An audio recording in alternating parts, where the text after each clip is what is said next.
It affected mostly my studies because right now I'm a candidate. I'm supposed to write my exams this year in 2021, but last year I didn't even learn. I only learned for 1 month and it really affected me. And as for my parents, they can no longer go to work. My father is a bus driver, so he can't cross the border because the borders are closed. So mostly my mother is a jeweler and she can't afford to buy some new products, so she's now a housewife. So COVID-19 really affected my studies and affected our personal income. Zimbabwean student Tadiswa Zimuro is one of the estimated 250 million youth between the ages of 18 to 24 in Africa who are being impacted by the COVID-19 pandemic. Like many of her peers, are seeing their education interrupted and are losing their jobs. According to the second annual Africa Youth Survey, the pandemic has increased the already high level of unemployment among the age group. The survey has found that nearly 20% of the 4,500 respondents said they became unemployed due to the pandemic, and 37% were forced to stop going to school or pause their education. Another 8% saw their pay docked, 18% had to move back home, and 10% said they had to take care of members of their family. So, has the pandemic intensified an already fragile situation for Africa's next generation? We'll discuss that and more on this week's edition of Our Voices.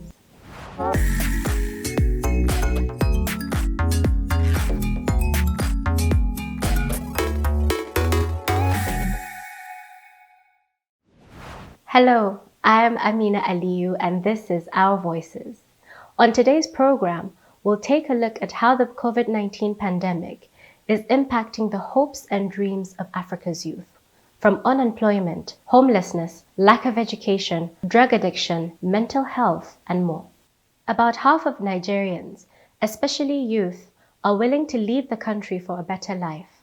According to a July World Bank survey, that's an increase of nearly 20% since 2014. The report blames poor job opportunities and economic hardships, made worse by the COVID-19 pandemic.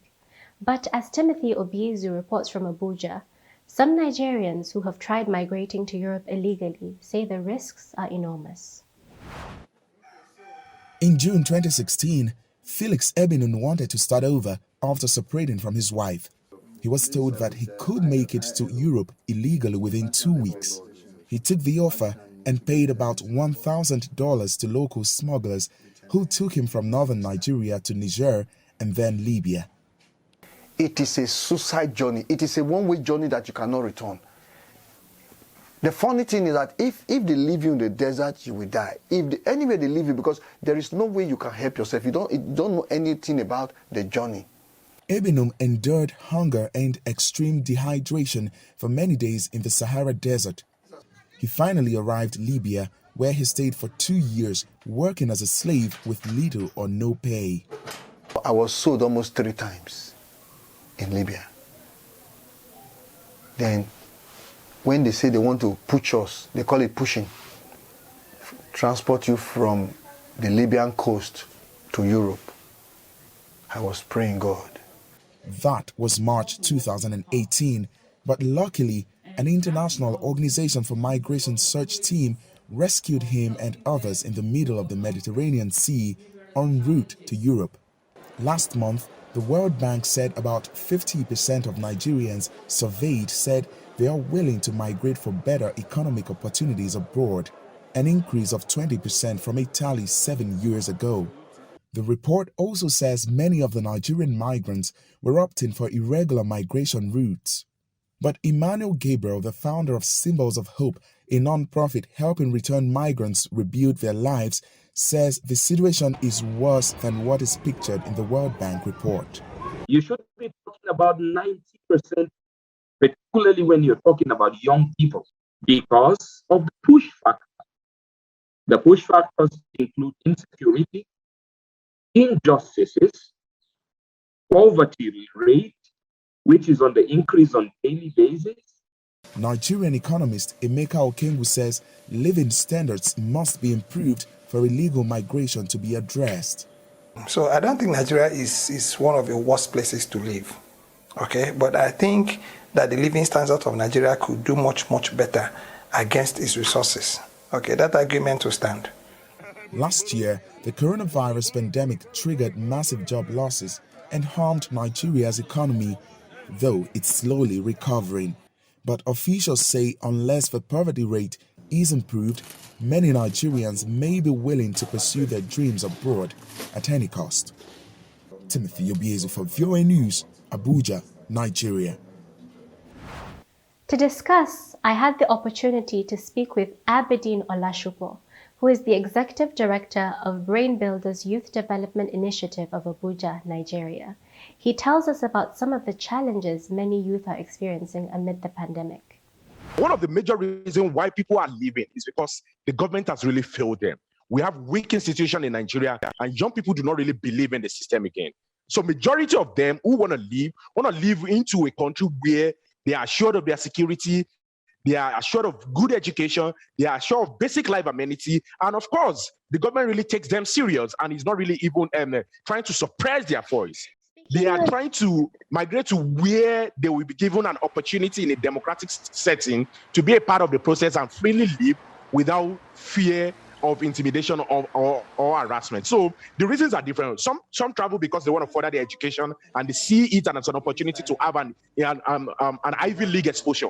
So some travel because they feel the job here is not commensurate of the capacity or their skills. They want to move to a place where they will be given a job that is commensurate of the expertise they are bringing aboard. So the reasons are different from different angles and from different youth. From your own experience and the kids that you work with, the young people that you work with, how is the access to education for them right now?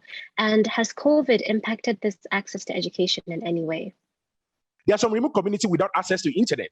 There are some teachers who do not really even know how to use technology or how to use some of these platforms to really pass information on education. So when COVID came, it came as a surprise for us. So before we could see what was going on, it was even late before some state government had to adopt using radio to pass on information to their students. And how effective is that as well? Moving to rich community has made you realize that they were indeed left behind. They couldn't compete favorably with their colleagues who are living in the city as a result of poor infrastructure in terms of internet and as a result of even poverty.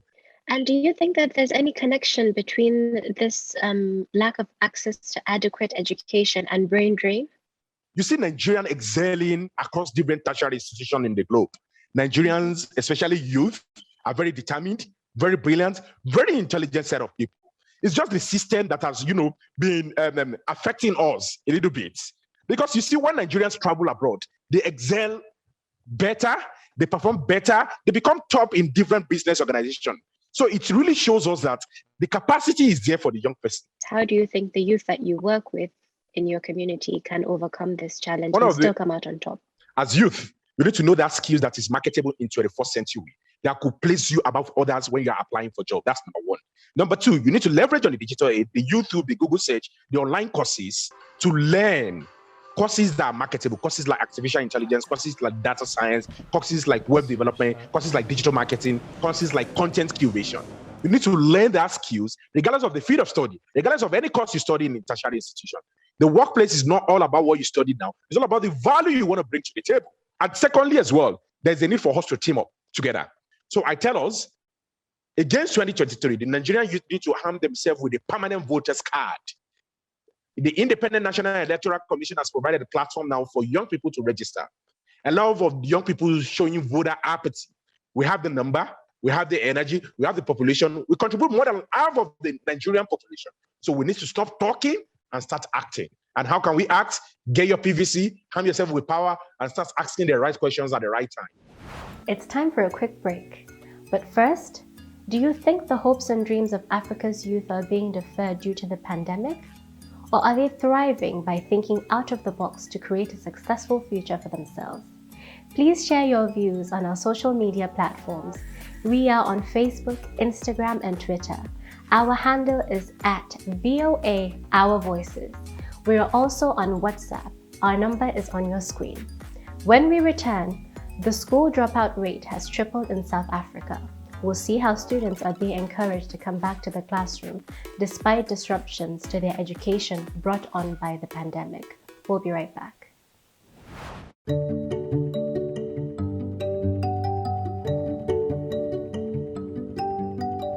This is a country that I chose to become a citizen. I didn't have to become a citizen. I chose to become a citizen. I feel like America gave me an opportunity to pursue my passion as an artist. I really believe that clean eating is a way to a more successful life or a happier life, if you want to put it that way. One of the things that helps me wake up every morning is doing better, being better. We grew up poor, and so I'm always focused on helping the working class be able to have a more comfortable lifestyle. I'm passionate about doing justice every day. I oftentimes say that justice is a verb, not a noun. You know, I believe in action and moving the ball forward. Welcome back. You're watching Our Voices. A new national study has found that South Africa's school dropout rate has tripled following disruptions to their education brought on by the pandemic. Educators and non-profits are now racing to intervene and encourage youth to re-enroll. From Johannesburg, Ndegwa has the story. Cabello Ramanye didn't return to his rural high school north of Pretoria when classrooms reopened after pandemic lockdowns. The 16-year-old got used to spending his days at home. With limited access to technology, online learning was impossible and he quickly fell behind. Child and youth care workers like Marie van Rooyen, who provide support to students at his school, say he's among many who felt too discouraged to come back. It's hard for them to catch up. When I speak to the learners, they tell me that it's overwhelming. So some of them, they feel demotivated to come back to school or to come to school also. They're saying it's too much work. Yeah, because of the pandemic. A national study on the effects of the pandemic in South Africa found that 500,000 students dropped out of school by May this year. That's compared to 230,000 dropouts in 2018. Not completing high school has long-lasting effects. Experts say not graduating increases children's likelihood to join gangs, use drugs, be abused, or become pregnant. We know that learners who drop out of school before completing the final year of high school, known as matric here in South Africa, struggle to find decent jobs. Dropout isn't just the problem of the individual or the individual's family or community. Dropout is a problem that affects the country as a whole, as well as the economic health of the country. South Africa's Zero Dropout campaign says just one adult taking interest in a child's education can turn things around. The Isibindi Ezukuleni program is doing just that by providing 29 schools with child and youth care workers. Care providers offer students educational and social support in class, at home, and during lockdowns by phone. We also identify those who have dropped out, advocate for them at school, make sure that they are reintegrated, given support in terms of catching up.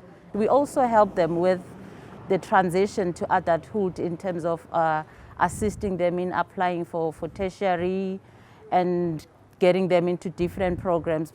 Ramanye was among the students identified by the program. She's the one that told me that I must go back to the school. Yeah, that's why I did go back to the school. The Zero Dropout campaign and its partners are calling on the government to launch a nationwide strategy to re-enroll and retain students. They also want to see better attendance record keeping so schools can track and trace absenteeism to identify at-risk students before they drop out. Linda Giftash for VOA News, Johannesburg.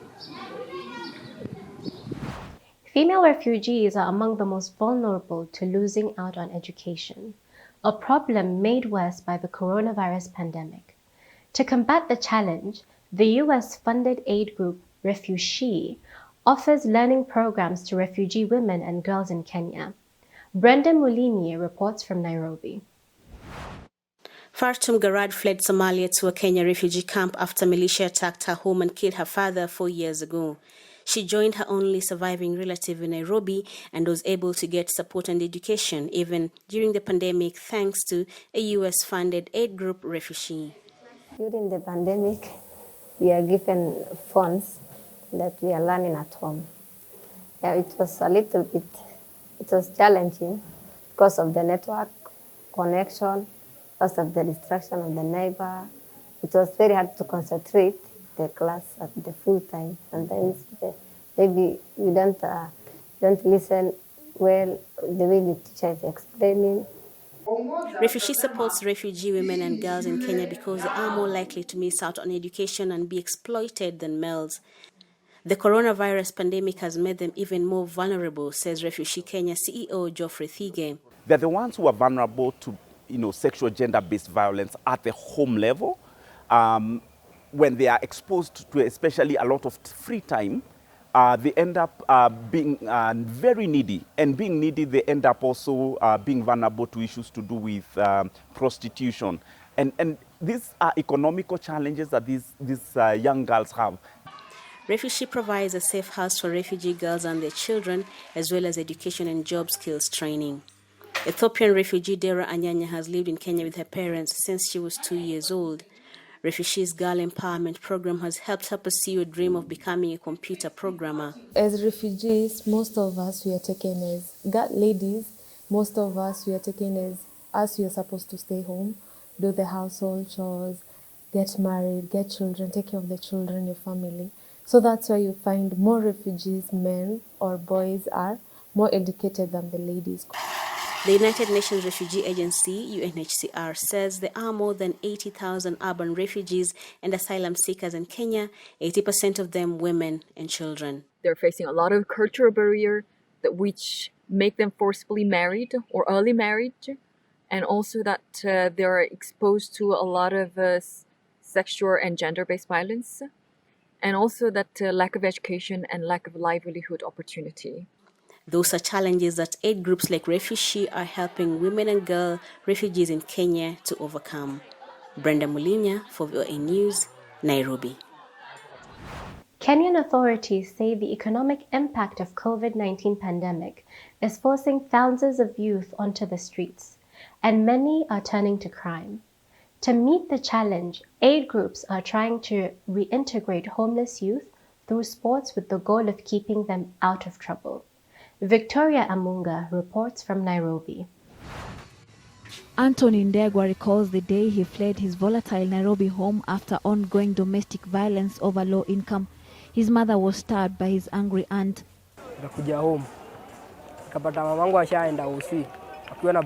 I came back home from school. My mother and brother had gone to the hospital. I changed and left the house to join my friends on the streets. I was afraid my aunt would stab me too. Since then, I lived on the streets.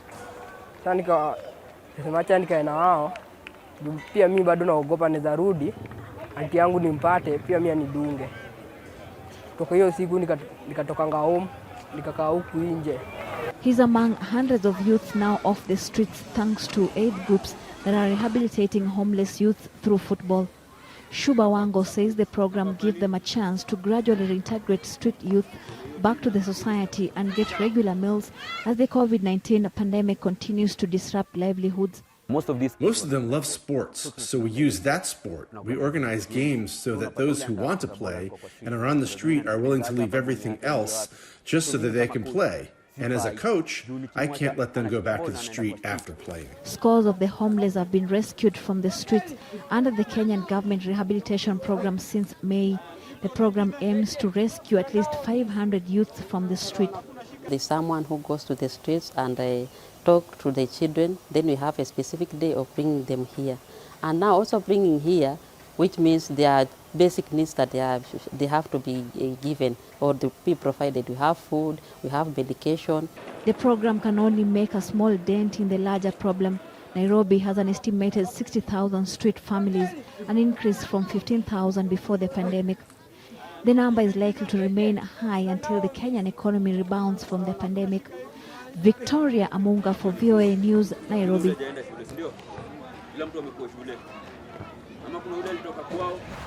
Experts say South Africa is seeing drug addiction rise among young people during the pandemic. A medical research center found that some teenagers are abusing cough syrup that contains the drug codeine. Franco Pulizzi looks at the drug addiction problem and efforts to rehabilitate youth in this report from Johannesburg. Once popular sought-after park in Johannesburg's northern suburbs of Norwood is now littered with hundreds of empty bottles of cough syrup left behind by young codeine drug abusers. An increasing number of teenagers are succumbing to the addictive painkillers, says scientific researcher Sifokasi Dada. There is an escalating phenomenon of teenagers drinking lean, or what we also call CSAP, a mixture of cough syrup that contains codeine or alcohol and soft drinks such as Sprite. The amount of teenagers who are taking codeine has increased over the past years. This is really worrying because teenagers are not even aware of the consequences of misusing codeine. The United States Food and Drug Administration warns that codeine shouldn't be used to treat children younger than 18. WITS University substance abuse expert David Bayever agrees. He says the drug has a long-term dangerous impact on young children if taken in high doses. Youth in particular who are not fully developed yet, so their body weight and all of that is much different to what it is for an adult. They are taking it in very, very large quantities. But the worst part about it is that their brains are still developing. And the effect that it has on a developing brain is what then leads to the long-term harmful effect. Later on in life, they are going to find that the consequences of having used it during their youth are now having a mental effect on them as well. And that's basically where the big problem starts. Concerned community members joined forces with the Norwood Police to launch a campaign called Lean on Me. The goal, community leaders say, is to educate the youth about the dangers of codeine abuse. Lean on Me is trying to achieve awareness. We are an awareness campaign in order to make our community aware of the lean problem that we are facing in the Norwood precinct. We do marches. We go door to door, and it's important for us to inform our community, specifically parents, what to be on the lookout for and how to identify that your kid's involved with drugs. The cough syrups are available over the counter in South Africa's pharmacies. The Pharmaceutical Society launched a codeine care program to ensure a safe and responsible use of the drug.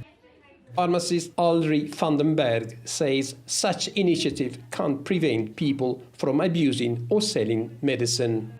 All pharmacies are linked and you have to give your ID number to obtain codeine-containing products. So then if I buy it at this pharmacy and tomorrow I go to another pharmacy, they will pop up a red light saying I already got it, and then obviously you won't issue that. But at the moment, it's quite easy because you can go to different pharmacies to get the stuff and no one will even know that you got it before. Unless the program is enforced, however, the syrups will be easy to obtain and children will be at risk of developing this harmful addiction. Franco Puglisi for VOA News, Johannesburg. It's time for another break. When we come back, Siminesh will bring you a teen star on the rise as she seeks to master the game of chess in our Women to Watch segment. Stay with us. We're bringing women's voices to the conversation, and more than that, we're building a community of inclusion and empowerment. Here in Kinshasa, campaigns to raise awareness against the spread of coronavirus are common, but getting that information to people who have no access to water, electricity, or money can be a challenge. We are here at Kalerwe Market in Uganda, Kampala, where in this whole market, women are crying out for their situations to change. For women, it will be better for us. I think a big thing for me is just being able to say that when these protests are happening, does it turn around into policy? Our kids are raped every single day. This movement got the government to listen. It really was powerful because it showed what is possible when men and women band together and say, enough is enough. It's not necessary anymore to climb on a car. I can be in any place to cheer with the people.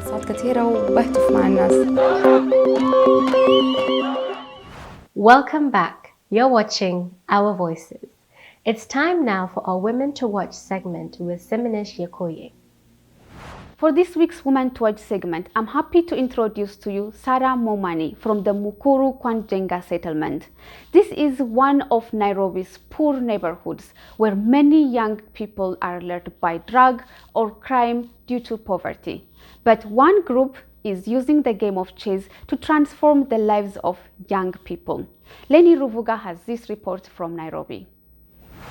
Sarah Mumanyi is a chess player in Mukuru kwa Njenga, one of Kenya's informal settlements. At 15, she's a teen sensation in the sport, but her start wasn't easy. When I started playing chess, it was hard because I was like the only girl, and my grandmother she never supported me because of playing with boys. It was really hard. It's been 5 years since a sports outreach ministry introduced chess to this informal settlement to help keep young people away from drugs and crime. Every Saturday, the students here practice the game for 5 hours. The sport has provided a safe avenue for Mumanyi and other young residents to hone and perfect their skills. The chess initiative has drawn about 800 students from various schools within Mukuru kwa Njenga, which has a population of about 500,000 people. Josephat Owila is a national chess instructor and head coach with the Sports Outreach Ministry. Socially, they are good because they can be able to coexist with others in the society. Also, in their schools, their respective school, they are performing well, which means that they are critical thinkers and they are creative also. John Mukabi, the head of Chess Kenya, the national body that manages the sport, told VOA the sport faces challenges in the country. For these informal settlement areas like here in Mukuru kwa Njenga, they don't have internet connection. They need laptops and things like that, and also chessboards. Still, the young residents play the game despite obstacles. As for Mumanyi, she continues to practice every day and hopes to one day become a grandmaster. Lenny Ruvaga for VOA News, Nairobi, Kenya. Do you know any other young woman who is mastering a craft or breaking the mold as a rising star on African continent? If so, please let us know. Share your comments using the hashtag VOA Our Voices. Until next time, I am Simanyi Shekoye. Thanks, Siminesh. And that's where we end our show this week. Thanks to my colleagues here on Our Voices, and on behalf of everyone at the Voice of America, I'm Amina Aliyu. Until next time, stay safe.